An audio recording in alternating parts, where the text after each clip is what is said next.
안녕하세요. 회사 다니는 보통의 40대 남성입니다. 결혼도 했고 아들과 딸이 하나씩 있습니다. 아내와는 중매로 만나서 연애 후 결혼을 했는데 이렇게 평범한 삶을 살아왔습니다. 하지만 최근 아내가 임신해서 우리 집에 큰 문제가 생겼습니다.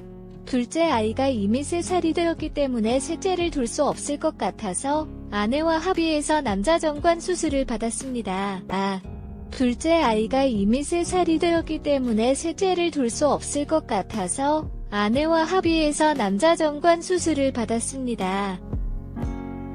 수술한 지도 10년이 넘었는데 수술 결과는 잘 나왔고 병원에서 검사와 관리를 받았습니다. 그러다 몇 주 전에 아내가 임신했다는 소식을 듣게 되었는데 당연히 집안 분위기는 급속도로 변화했습니다. 그래서 제가 헛구역질을 하다가 갑자기 음악이 울려 퍼져 나오더라고요. 아내가 임신하면서 집안 분위기가 달라졌지만 그래도 우리 가족은 이 변화를 받아들이고 있습니다. 울려 퍼져 나오더라고요.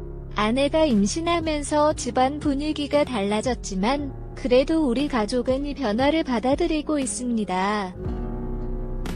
안녕하세요. 확률은 희박하지만 여성분이 임신한 경우도 있어서 너무 걱정하지 마세요. 병원에 가서 검사를 받으면 더욱 확실하게 알 수 있을 거예요. 아내분이 고민하고 계시다니 정말 걱정스럽네요. 하지만 저희 아이라고 말씀하시면서 자신감 있게 말씀하시면 아내분도 더욱 안심하실 수 있을 거예요. 하지만 저희 아이라고 말씀하시면서 자신감 있게 말씀하시면 아내분도 더욱 안심하실 수 있을 거예요. 아내분이 힘들어 하시면서도 참을 수밖에 없는 상황이라 답답하실 거라 생각합니다. 하지만 아내분이 어려워하시는 상황에서 너무 따지거나 주군할 필요는 없어요. 이렇게 속으로만 참고 있으면 마음만 더 상하실 수 있으니까요. 차라리 마음을 털어놓고 이야기해보시는 건 어떨까요? 서로 솔직하게 이야기하면 서로 이해할 수 있는 방법이 생길 거예요. 함께 건강하고 행복한 가정을 이루시길 바랍니다. 어떨까요? 서로 솔직하게 이야기하면 서로 이해할 수 있는 방법이 생길 거예요. 함께 건강하고 행복한 가정을 이루시길 바랍니다.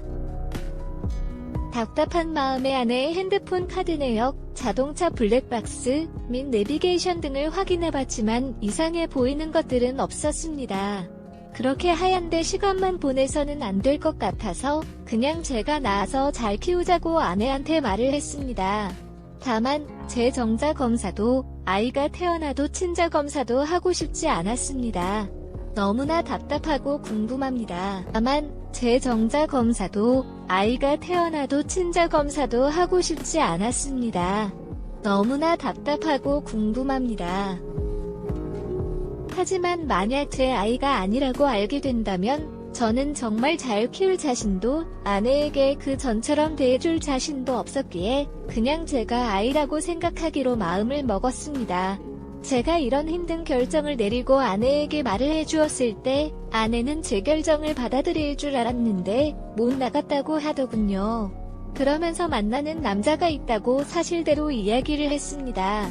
저와의 사이도 좋고 아이들에게 천사표 엄마였던 아내가 다른 남자와 바람을 피우고 있었다는 것이었습니다. 남자가 있다고 사실대로 이야기를 했습니다. 저와의 사이도 좋고 아이들에게 천사표 엄마였던 아내가 다른 남자와 바람을 피우고 있었다는 것이었습니다. 사실을 아내 입으로 직접 들으니 정말 머리가 하얘졌습니다. 회사 동료이고 만난 지 2년이 넘었고 그 사이의 관계도 수없이 가졌다는 것이었습니다. 그 남자와 할 때는 피임을 잘 했는데 몇 개월 전에 술을 마시고 피임 없이 관계를 가진 날이 있었다고 하였습니다. 그날은 아내가 워크숍에 간다며 외박한 날이었습니다. 피임 없이 관계를 가진 날이 있었다고 하였습니다. 그날은 아내가 워크숍에 간다며 외박한 날이었습니다.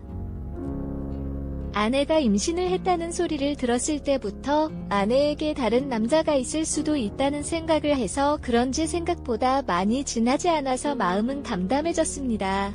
어떡할 생각이냐고 물었습니다. 아이를 낳고 싶다는 것이었습니다. 좀 전에는 못 낳게 했다고 하더니 무슨 소리냐고 물었습니다. 아이를 낳고 싶다는 것이었습니다. 좀 전에는 못 낳게 했다고 하더니 무슨 소리냐고 물었습니다. 저하고 살면서 낳고 싶지 않고 이혼을 한 후에 그 남자와 같이 그 아이를 낳고 싶다는 것이었습니다. 결론은 이혼을 하자는 것이었습니다. 게다가 두 아이 모두 양육을 포기하고 모든 것을 다 잊고 더 늦기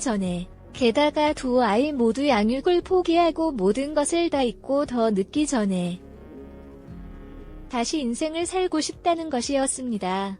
도대체 지금 살고 있는 인생은 왜 이렇게 불행하고 힘든지 물었더니 아내로서, 엄마로서는 인생은 행복했지만 여자로서는 죽은 지 오래였다면서 그 남자를 만난 이후로 살아있음을 느낀다고 하였습니다. 이렇게까지 말을 하는데 저는 더 이상 할 말도 붙잡을 기운도 없었습니다. 있음을 느낀다고 하였습니다. 이렇게까지 말을 하는데 저는 더 이상 할 말도 붙잡을 기운도 없었습니다. 그날 밤에 아이들이 학원을 마치고 집에 들어왔습니다. 최근 들어 다소 무거운 집안 분위기를 아이들도 알고 있었는데 제가 할 말이 있다며 아이들을 부르니 어느 정도는 심각한 상황이라는 눈치를 채고 오는 것 같았습니다.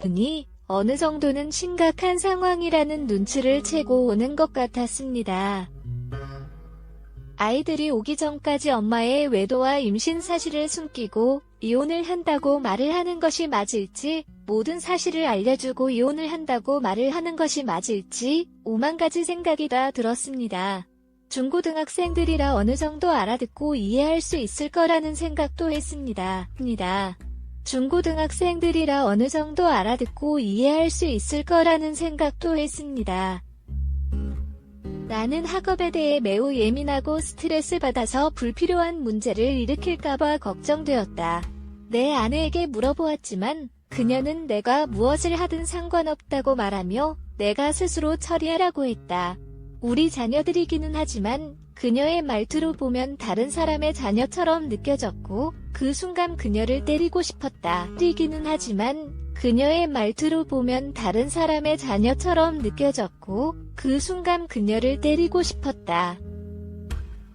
신중한 고려 끝에 짧은 시간 내내 어렵고 화가 나는 일이 될지라도 나는 자녀에 대한 감정적인 유대를 완전히 끊어야 한다고 결심했다. 모든 일을 자녀들에게 말했다.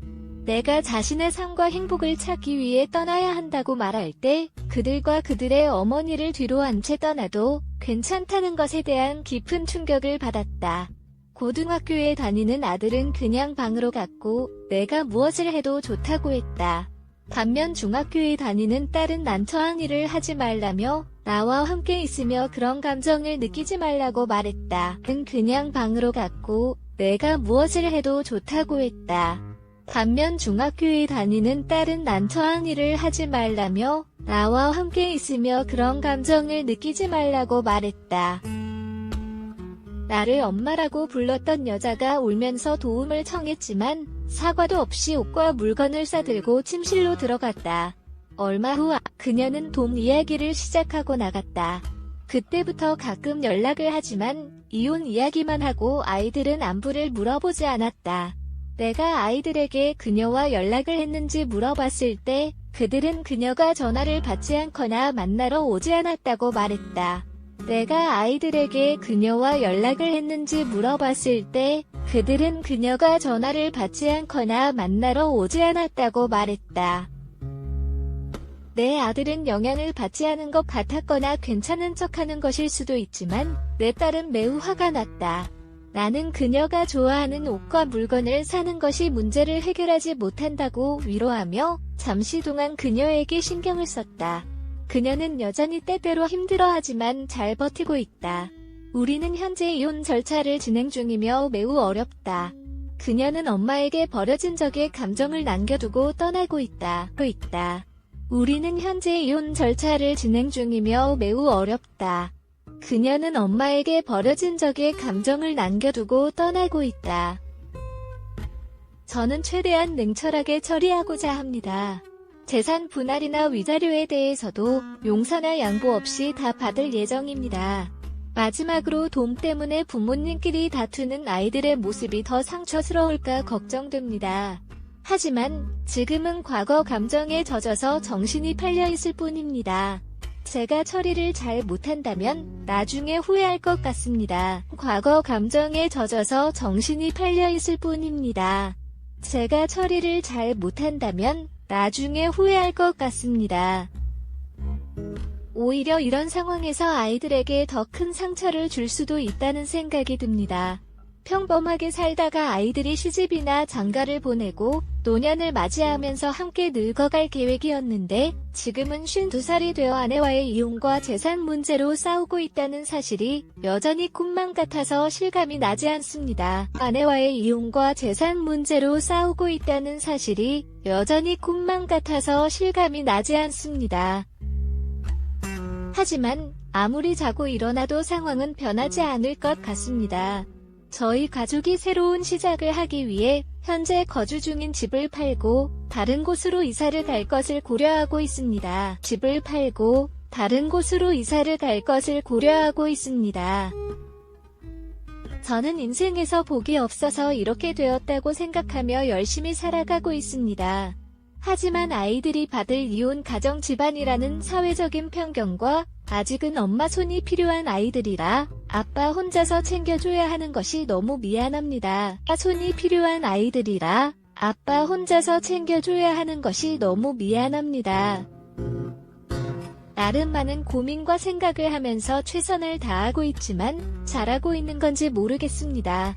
아이들에게 너무 미안하고 앞으로 더 좋은 아빠가 되어야 한다는 생각이 듭니다. 감사합니다. 오늘의 이야기는 여기까지입니다. 구독과 좋아요, 알림 설정 부탁드립니다. 긴 글을 읽어주셔서 감사합니다. 구독과 좋아요를 꾹꾹 눌러주세요. 알림 설정도 꾹꾹 눌러주세요. 긴 글을 읽어주셔서 감사합니다.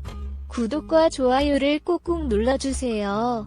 알림 설정도 꾹꾹 눌러주세요.